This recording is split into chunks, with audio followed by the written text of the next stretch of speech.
नमस्कार विद्यार्थी मित्रांनो, आजच्या या लेक्चरमध्ये आपण महाराष्ट्रातील ज्या काही महत्त्वाच्या चालू घडामोडी आहेत त्या इथे कव्हर करणार आहोत. महाराष्ट्राशी संबंधित ह्या सगळ्या चालू घडामोडी ज्या आहेत त्या तुम्हाला या ठिकाणी अभ्यासायला मिळून जातील. याआधी सुद्धा आपण चालू घडामोडी संबंधित लेक्चर घेतलेले आहेत, मात्र आजच्या लेक्चरमध्ये आपण स्पेशल महाराष्ट्राशी संबंधित महत्त्वाच्या घडामोडी इथे कव्हर करतोय. तर याच्यामध्ये पहिला प्रश्न आहे बघा, 68व्या महाराष्ट्र केसरी 2026 कुस्ती स्पर्धेचा विजेता कोण ठरला आहे? या प्रश्नाचं उत्तर असेल हर्षवर्धन सदगीर, जो आहे नाशिकचा राहणार आहे. हर्षवर्धन सदगीर या कुस्तीपटूने त्या ठिकाणी महाराष्ट्र केसरी 2026चं विजेतेपद जे आहे ते पटकावलेलं आहे. महाराष्ट्र केसरी 2026 कुस्ती स्पर्धा कोण्या ठिकाणी आयोजित करण्यात आली होती? तर पुण्यामध्ये वाघोली या ठिकाणी त्याचं आयोजन जे आहे ते करण्यात आलेलं होतं, तो भाग लक्षात ठेवा. त्यानंतर 4थे मराठी विश्व संमेलन 2026 कुठे आयोजित करण्यात आले आहे? तर त्याचं उत्तर असेल नाशिक. ठीक आहे, 4थं मराठी विश्व संमेलन 2026 नाशिक या ठिकाणी आयोजन त्याचं करण्यात आलेलं आहे. त्यानंतर सुपोषित ग्रामपंचायत अभियानाअंतर्गत देशात कोणत्या राज्याचा पहिला क्रमांक आहे? असा प्रश्न आपल्या समोर आहे. उत्तर असेल आपला महाराष्ट्र. सुपोषित ग्रामपंचायत अभियानाअंतर्गत देशात आपल्या महाराष्ट्राचा पहिला क्रमांक आलेला आहे, तो भाग लक्षात ठेवा. पशुपालन आणि कुक्कुटपालन यांना कृषीचा दर्जा देणारं भारतातलं पहिलं राज्य कोणतं ठरलं आहे? तर त्याचं उत्तर सुद्धा महाराष्ट्र हे असेल. आपला महाराष्ट्र आपल्या राज्याने पशुपालन आणि कुक्कुटपालनाला कृषीचा दर्जा त्या ठिकाणी दिला आहे आणि असं करणारं ते पहिलं राज्य ठरलं आहे. त्यानंतर महिला महाराष्ट्र केसरी 2026 ची विजेती कोण ठरली आहे? तर याचं उत्तर असेल अमृता पुजारी. कोल्हापूरची ही कुस्तीपटू आहे अमृता पुजारी. हिने महिला महाराष्ट्र केसरी 2026चं विजेतेपद पटकावलेलं आहे आणि महिला महाराष्ट्र केसरी ही स्पर्धा सोलापूर या ठिकाणी आयोजित करण्यात आली होती, तो मुद्दा लक्षात ठेवा. त्यानंतर बघा, अलीकडेच बीड आणि पुण्याचे पालकमंत्री म्हणून कोणाची नेमणूक करण्यात आली होती? तर सुनेत्रा पवार यांची बीड आणि पुण्याचे पालकमंत्री म्हणून नेमणूक करण्यात आलेली आहे. ठीक आहे, तर पुढे जाऊयात. देशातील पहिली बालस्नेही ग्रामपंचायत कोणती ठरली आहे? तर याचं प्रश्नाचं उत्तर असेल मित्रांनो इटगाव, जे की भंडारा जिल्ह्यामध्ये आहे. या ठिकाणची जी ग्रामपंचायत आहे ती देशातली पहिली बालस्नेही ग्रामपंचायत त्या ठिकाणी ठरलेली आहे. ठीक आहे, इटगाव भंडारा लक्षात ठेवण्याचा प्रयत्न करा. त्यानंतर प्रधानमंत्री सूर्यघर मोफत वीज योजनेच्या अंमलबजावणीमध्ये प्रथम क्रमांकाचं राज्य कोणतं ठरलं आहे? तर या प्रश्नाचं उत्तर सुद्धा महाराष्ट्र हे असेल, लक्षात घ्या. प्रधानमंत्री सूर्यघर मोफत वीज योजनेच्या अंमलबजावणीमध्ये प्रथम क्रमांक महाराष्ट्रानं मिळवलेला आहे. पुढे जाऊयात. महाराष्ट्र बॉक्सिंग असोसिएशनचे अध्यक्षपदी कोणाची नियुक्ती करण्यात आली? तर या प्रश्नाचं उत्तर असेल राहुल शेवाळे यांची बिनविरोध महाराष्ट्र बॉक्सिंग असोसिएशनच्या अध्यक्षपदी निवड करण्यात आली आहे, राहुल शेवाळे. त्यानंतर पुढे जाऊयात. 14व्या अखिल भारतीय मराठी शेतकरी साहित्य संमेलनाचे अध्यक्ष कोण होते? या प्रश्नाचं उत्तर असेल डॉक्टर ज्ञानदेव राऊत. लक्षात ठेवा, हे 14व्या अखिल भारतीय मराठी शेतकरी साहित्य संमेलनाचे अध्यक्ष होते. या संमेलनाविषयी काही महत्वाचे पॉईंट लक्षात ठेवा, जसं की विचारलं जाऊ शकतं की 14व्या अखिल भारतीय मराठी शेतकरी साहित्य संमेलन कोण्या ठिकाणी आयोजित करण्यात आलं होतं? तर महाबळेश्वर या ठिकाणी. लक्षात ठेवा, सातारा जिल्ह्यातील महाबळेश्वर येथील दाबे मोहन नावाचं जे काही गाव आहे या ठिकाणी त्याचं आयोजन करण्यात आलं होतं. कधी? तर 21 व 22 फेब्रुवारी 2026 दरम्यान हे अधिवेशन संमेलन जे आहे ते पार पडलेलं आहे. उद्घाटक जर आपण बघितलं तर किसन शेठ भिल्लारे, एक प्रगतशील शेतकरी आहेत, यांनी याचं उद्घाटन केलेलं होतं आणि याचं अध्यक्ष जे आहे ते कोण होते? ज्ञानदेव राऊत. पुढे जाऊयात. पहिले ग्रामीण कृषी सहकार मराठी साहित्य संमेलन कोणत्या ठिकाणी पार पडले? उत्तर असेल मांडकी पालवण, जे की रत्नागिरीमध्ये आहे. या ठिकाणी पहिले ग्रामीण कृषी सहकार मराठी साहित्य संमेलन जे आहे ते पार पडलेलं आहे. या संमेलनाविषयी काही महत्वाचे मुद्दे आहेत. स्थळ तर आपण बघितलेलं आहे, रत्नागिरी जिल्ह्यातील चिपळूण तालुक्यातील मांडकी पालवण या ठिकाणी याचं आयोजन करण्यात आलं होतं. कधी आयोजन करण्यात आलं होतं? तर 13, 14 आणि 15 फेब्रुवारी 2026 या कालावधीमध्ये हे आयोजन करण्यात आलं होतं. संमेलनाचे अध्यक्ष कोण होते मित्रांनो? तर सदानंदजी मोरे. लक्षात ठेवा, म्हणजे पहिलं आहे त्यासाठी हे IMP आहे, लक्षात ठेवा. असे प्रश्न विचारले गेले तुम्हाला. पहिले ग्रामीण कृषी सहकार मराठी साहित्य संमेलन रत्नागिरीतील मांडकी पालवण या ठिकाणी संमेलनाचे अध्यक्ष कोण होते? सदानंदजी मोरे. आणि स्वागताध्यक्ष होते डॉक्टर संजय भावे. कोण आहेत? तर कुलगुरू आहेत बाळासाहेब सावंत कोकण कृषी विद्यापीठाचे. यांनी त्याचं स्वागत अध्यक्ष ते होते आणि संमेलनाचे अध्यक्ष सदानंदजी मोरे होते. हे 2-3 पॉईंट लक्षात ठेवा. कोण्या ठिकाणी आयोजित करण्यात आलं होतं? अध्यक्ष कोण होतं आणि कितवं? तर पहिलं. या बाबी महत्वाच्या आहेत. पुढे बघा, साहित्य भूषण पुरस्कार मराठी भाषा विभागासाठी फेब्रुवारी 2026 मध्ये हा पुरस्कार कोणाला मिळालेला आहे? तर डॉक्टर भालचंद्र नेमाडे. लक्षात ठेवा, साहित्य भूषण पुरस्कार फेब्रुवारी 2026 मध्ये मराठी भाषा विभागासाठी भालचंद्र नेमाडे यांना त्या ठिकाणी मिळालेला आहे. पुढे जाऊयात, भारताच्या पहिल्या AI सक्षम अंगणवाडीचे उद्घाटन नुकतेच कुठे झाले आहे? तर या प्रश्नाचं उत्तर असेल वडधामन. लक्षात ठेवा, महाराष्ट्रातील वडधामन या ठिकाणी भारताच्या पहिल्या AI सक्षम अंगणवाडीचं उद्घाटन झालेलं आहे. यावर प्रश्न तुम्हाला विचारला जाऊ शकतो की पहिलं AI सक्षम अंगणवाडी आहे ती त्यातल्या आपल्या महाराष्ट्रातील वडधामन या ठिकाणी आहे. त्यानंतर महाराष्ट्रातील पहिले नेट झिरो गाव कोणतं ठरलं आहे? तर बेलागाव नावाचं गाव तुम्हाला लक्षात ठेवायचं, जे की भंडारा या जिल्ह्यामध्ये आहे. तो मुद्दा लक्षात ठेवा. हे गाव काय ठरलं आहे? Net zero. आता नेट झिरो म्हणजेच काय? तर निव्वळ शून्य कार्बन उत्सर्जन करणारं ते महाराष्ट्रातीलच त्याचबरोबर भारतातली सुद्धा पहिलं गाव ठरलं आहे. ठीक आहे, महाराष्ट्रातील आणि भारतातील पहिले नेट झिरो म्हणजे निव्वळ शून्य कार्बन उत्सर्जन करणारं गाव भंडारा जिल्ह्यातील बेलागाव हे त्या ठिकाणी ठरलं आहे. महाराष्ट्र राज्याच्या पहिल्या महिला उपमुख्यमंत्री कोण ठरल्या आहेत? तर सुनेत्रा पवार. लक्षात ठेवा, अजितदादा पवार यांच्या मृत्यूनंतर पहिल्या महिला उपमुख्यमंत्री त्या ठिकाणी किंवा उपमुख्यमंत्री पद जे आहे ते सुनेत्रा पवार यांनी त्याची शपथ घेतली होती आणि त्या महाराष्ट्र राज्याच्या पहिल्या महिला उपमुख्यमंत्री त्या ठिकाणी ठरलेल्या आहेत. आणि नुकतंच बीड आणि पुण्याचं पालकमंत्री पद सुद्धा त्यांनी स्वीकारलेलं आहे. हा सुद्धा प्रश्न IMP करून ठेवा मित्रांनो. महाराष्ट्रातील पहिले जातमुक्त गाव कोणते ठरले आहे? तर सौंदाळा नावाचं गाव लक्षात ठेवायचंय.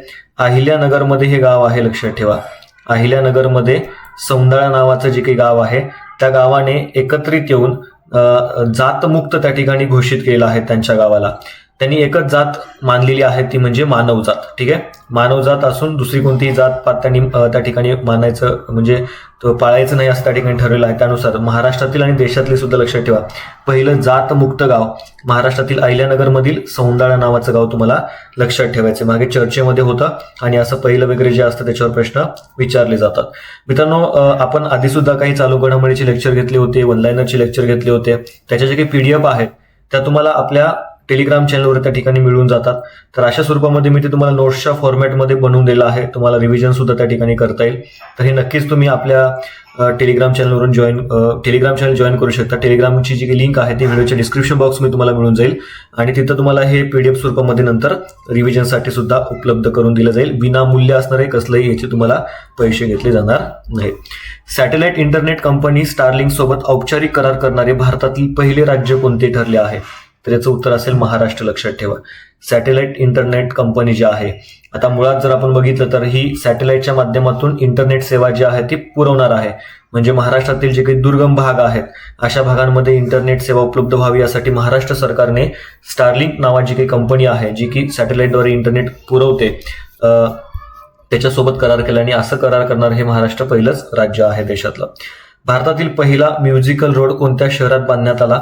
याचं उत्तर असेल मुंबई. लक्षात ठेवा, भारतातील पहिलं म्युझिकल रोडचं म्हणजे उद्घाटन जे आहे किंवा ते सुरू कोण्या ठिकाणी करण्यात आलंय?